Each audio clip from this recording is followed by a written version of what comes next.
Hello, welcome back to the Lambda log. This is term two, week one, day two, Tuesday, January the 13th. So, this is our project day. So we got to, over the break, um, over winter break, we were assigned which groups we would be in because our cohort, like our skills class group, is different than our project group. So we have that difference. Um, just like last half term, it was the same, where I was working on what you call it, Richard the Third, and that group was different than my skills group that I had the whole term. Shout out Sandridge. But so the play that I'm working on is a lovely little play by John Ford called "'Tis Pity She's a Whore." Um, it's about incestuous relationships and murder and revenge, and a lovely little Jacobean piece. So the gist of it is there's this guy named Giovanni, and he's in love with his sister, and his sister's name is Annabella, and she is also in love with him.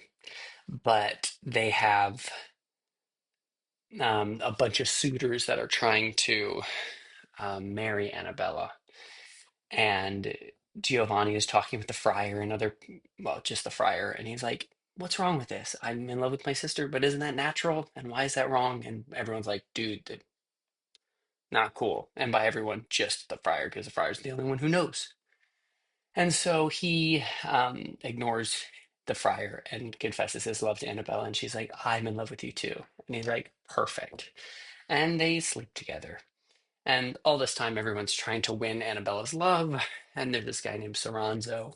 And he's kind of the lead suitor of somebody who would be marriageable. And Annabella's father, Florio, is like, "Yeah, she can marry whoever she wants for love. But like, if you're to marry anyone, Soranzo, you seem like the best guy." And so Soranzo was having an affair with this married woman, but um, then the married woman, what's her name? I just forgot it. Hippolyta. Um, she she sent off her husband to go die, basically, and then he did. And then she's like, "Okay, marry me now, Soranzo." And he's like, nah, rather not. And so now Soranzo is courting um, Annabella, and it's just this big mix of things. And Annabella gets pregnant by Giovanni's baby, and it's just this whole lovely little piece. So what we did today, I'll just kind of read through the notes. It wasn't a ton. There's a good bit of it, but we read through the play, and that's what we did. And we sat in a circle and we read all day, which was great. My director's name is Nicola Sanderson. She's she's awesome. She has a lot of experience. She was in this play a little bit ago. I can't remember what company she was doing it with, but she played Patana. And Patana is like Annabella's nursemaid. There's a lot of like Shakespearean shadows, is what Nicola calls them. In the sense, there's like Annabella and Putana, which is very much like Juliet and her nurse, and then there's um, other ones, very Romeo and Juliet-y, but it's all fascinating. So I'm just gonna read you my notes, and this should be a fairly short video. So Nicola is an actor, writer, director, and she's been working freelance for about 5 years with LAMDA. Oh, the first thing we just did a little quick name learning exercise. Um, and what we did is we stated our name and our pronouns and what we'd save in a fire. And then one word we thought about to play.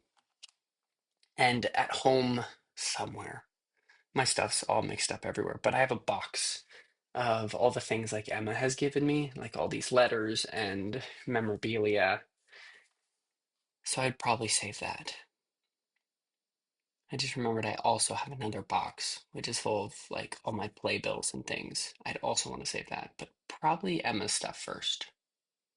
Yeah, sticking with it.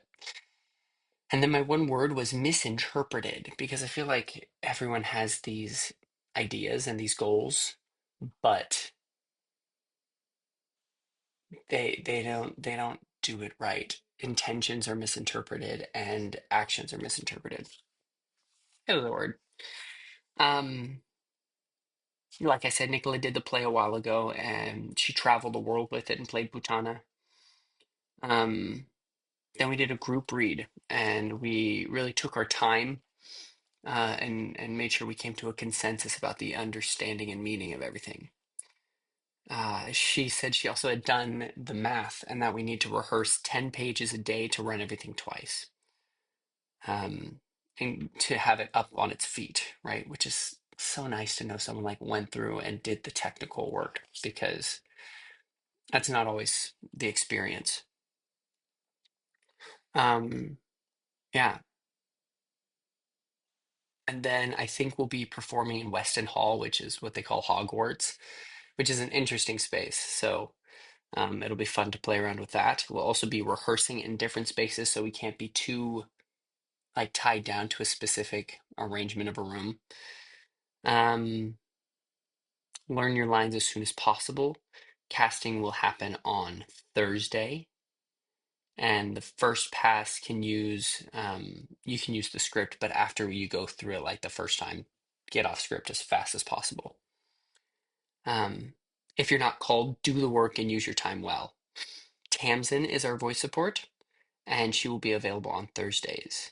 And we want to do good work, but we also want to have a good time as well. So when we get to the casting, there will be three Giovannis, two Annabellas, and two Soranzos. Casting will be um, looked at as a whole. I don't know what that means, but I wrote it down. And then we will treat things in a contemporary setting, not necessarily a Jacobean world. And then we started a read through. And we went around counterclockwise in a circle with people, reading a character per like scene. Like if you're doing a scene, two people will play that character in a scene, and then for the next scene, you'll move on around the circle. Um, yeah. And then some notes just about the play as we were talking about it. Giovanni has been the friar's like star pupil. Giovanni has learned rhetoric and argument, but now is using it to justify his sinful incestual desires. Giovanni doesn't fear the things he's supposed to, right? There's a big theme of God versus fate, right? Fate is a little more of a pagan kind of like the fates in Greek mythology, and then there's the Christian God, and fate is inevitable. You can't fight it. And God, it gives you choice, right? But has a clear rules of what he thinks is appropriate. And so Giovanni seems to lean towards fate. He's like, these feelings are not mine. I didn't choose them. I just feel this way and I feel so strongly. That's fate, you know? Um, yeah, John Ford wrote at the end of the Jacobean era. Um, and also I need to look into this more, but I think that Nicola mentioned that King James lived openly as a gay man, and he kind of really changed the status quo, and it started questions of like a rebellion of thought, like what is right and what is wrong and what is appropriate and what is possible, right? Because the king is God's anointed, he's God's chosen person. So how can how can he work as like living openly as a gay man? Inner note, I need to learn the humors better.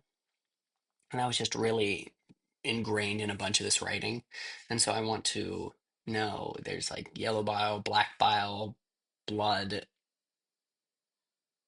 s- like a spit one or something. Spit, cholera. I don't know. I gotta learn them. Florio. Giovanni and Annabella's father is very rich and powerful, but he's also is okay with his daughter marrying for love. He's not traditional. He's old. He's not old money type. He's new money. He's a merchant, right? The iambic form has been much more dismantled by this time, but Ford still uses it to write in poetry and verse. And you can see which characters use it and which don't. Like Vasquez doesn't speak in verse, and then some characters switch depending on who they're talking to or what they're talking about. So it's used very specifically. Then the lower class, um, it frees Putana to be able to speak her mind and not bend to social requirements. So in a way, it's interesting that class, like a lower class, is not a financial freedom, but it's a social freedom, right? Because in the upper classes, there are these very strict rules and expectations for everybody to do certain things, to speak certain ways, to act certain ways. Like, especially if you start thinking of like the Victorian time and things, there's certain ways to stand and sit and walk and eat your food and everything. But but the lower the class, the less that's apparent, and so you're able to speak your mind and I thought that was an interesting little thought. Um, the three first scenes are with these noble people and kind of their servants, right? Well, fourish, because there's Giovanni and the friar, which isn't quite servant noble person, but there's Vasquez and Saranzo, there's Annabella and Putana, and there's Bergetto and Poggio. Also, the pronunciation of these names are fascinating because they're Italian names, but they're traditionally pronounced in an English, like UK English way. And so, what was the like Vasquez? He's a Spaniard, so it should be Vasquez. But Vasquez is what they normally call him. So the pronunciation's all over the place. Vasquez. I think it's funny. It's like Jaquez from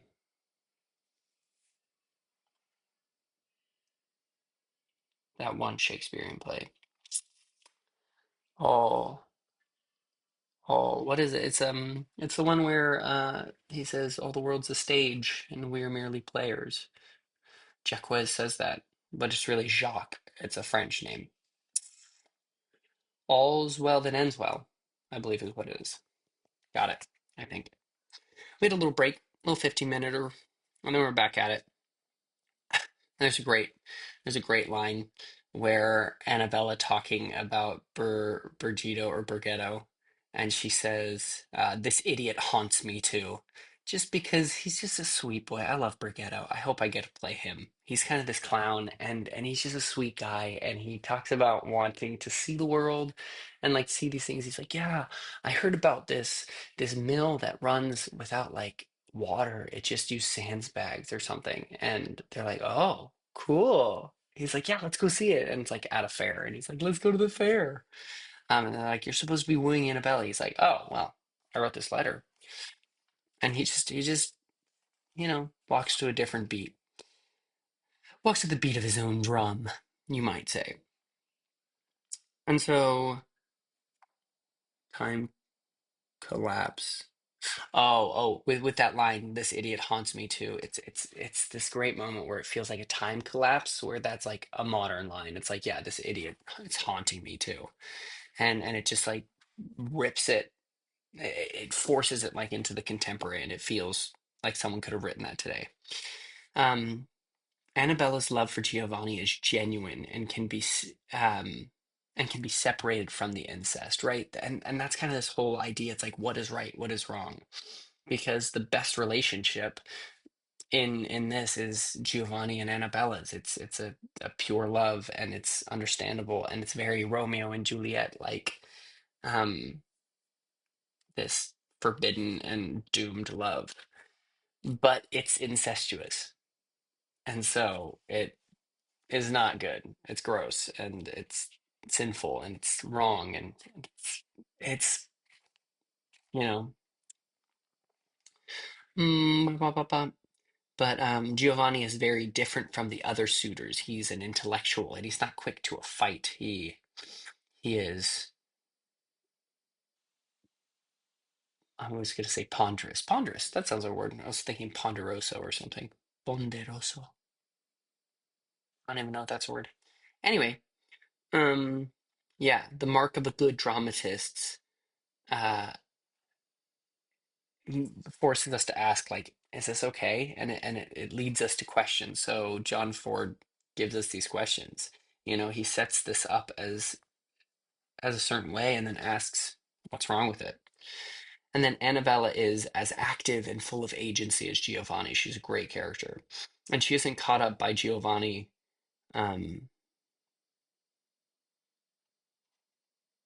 Right, she isn't just manipulated by him or caught up in this. She's wanted this for as long time, and she even like initiates it. And then I finished my third notebook, on to the fourth with the bugs. Um, Annabella is more practical and pragmatic than Giovanni. Giovanni's a little bit of a romantic, and he's like, let's do these things. And she's like, let's think about these things before we do them.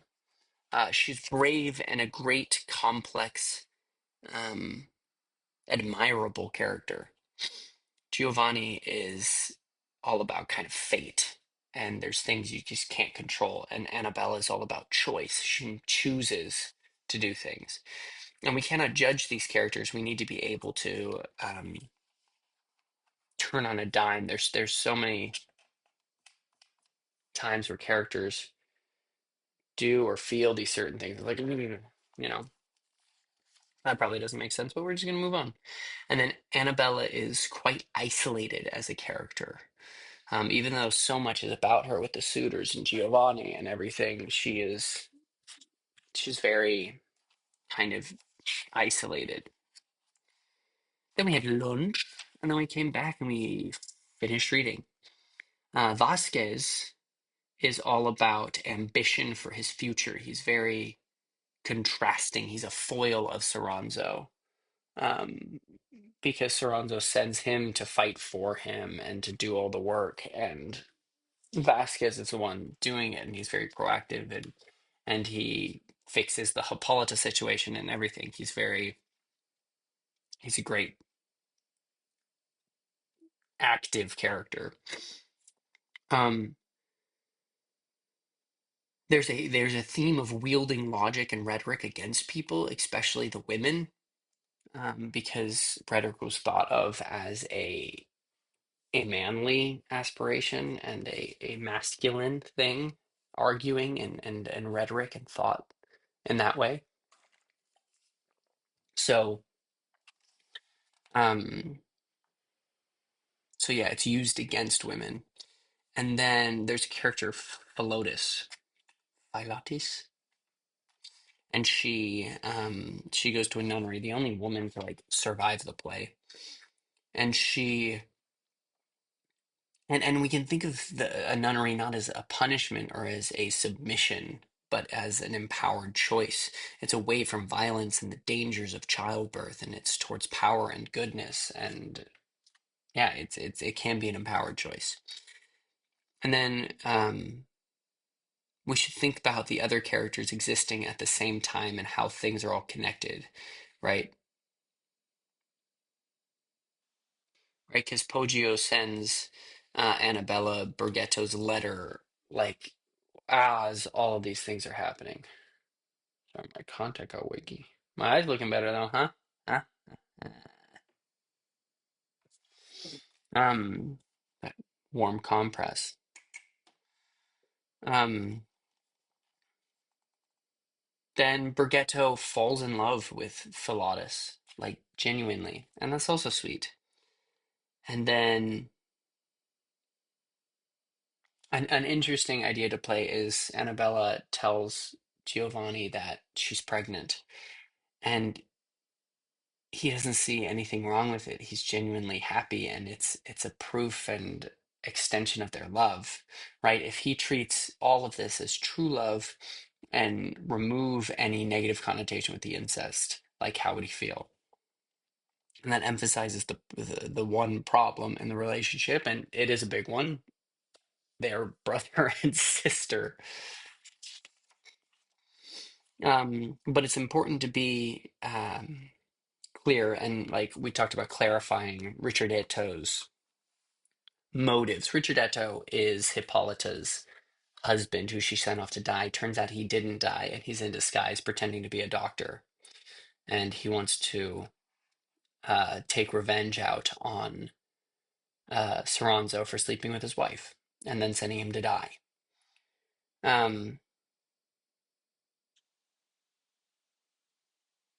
and we want to understand his motives in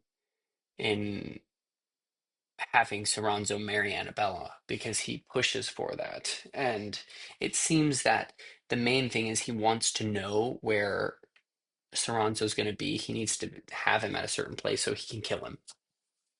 And so if there's a wedding, it's like, okay, here's a time and location. And then, yeah, the friar scene with Annabella is violent and abusive verbally. He's not physically, but it's very interesting to see the difference in the way the friar responds and acts with Giovanni and with Annabella, and to see what circumstances are affecting that, because he knows at this point about the incest, and I think he knows about the baby, maybe. I don't know. I'd have to double check that. But um yeah, so that's great to see. And then it's important to hold on to our initial confusions, reactions, and experience because that's how the audience will also respond and experience it. So we want to know how to clarify and what to emphasize. Then we took another little 15-minute break, and then Vasquez um, oh, is totally running the scene. We we haven't separated it into acts, so we just have straight scenes. In scene 17, it's the wedding scene. He's in total control of everything, and he's just manipulating everyone and everything. And then we need to think about where we want,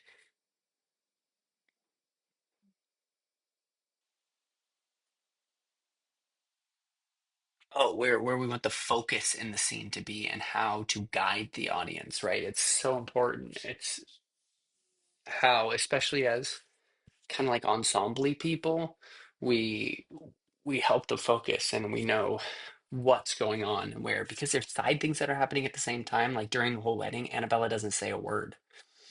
And so she's been stifled, and she, who was this active and agency filled character, is now kind of stifled and silenced. Um, and so, how do we emphasize that without drawing away from the plot of the show and all these things? Just questions to think about.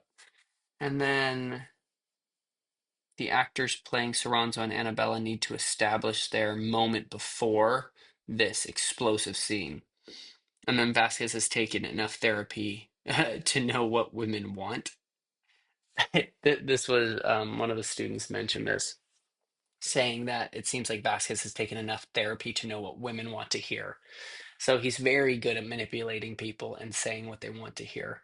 Um, like, because with Hippolyta, he totally plays her, and then she's gonna poison Soranzo, but he makes her drink her own poison and she dies. And he's like, "That's what you get for trying to kill my guy." Um, and then we kind of zoom through the end because we were running out of time, so we just read it, and it's gonna be good.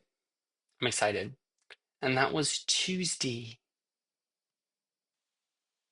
And then what else happened? I feel like something else happened on Tuesday. Was there something after class? I don't know, but it was good.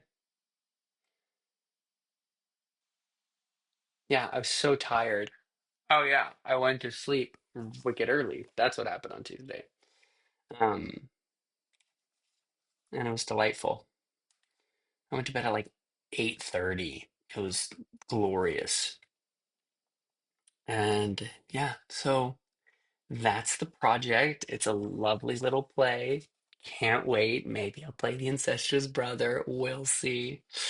Um, but it's gonna be great. Stoked.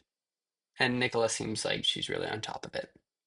So have a wonderful day. Love you a lot. Bye.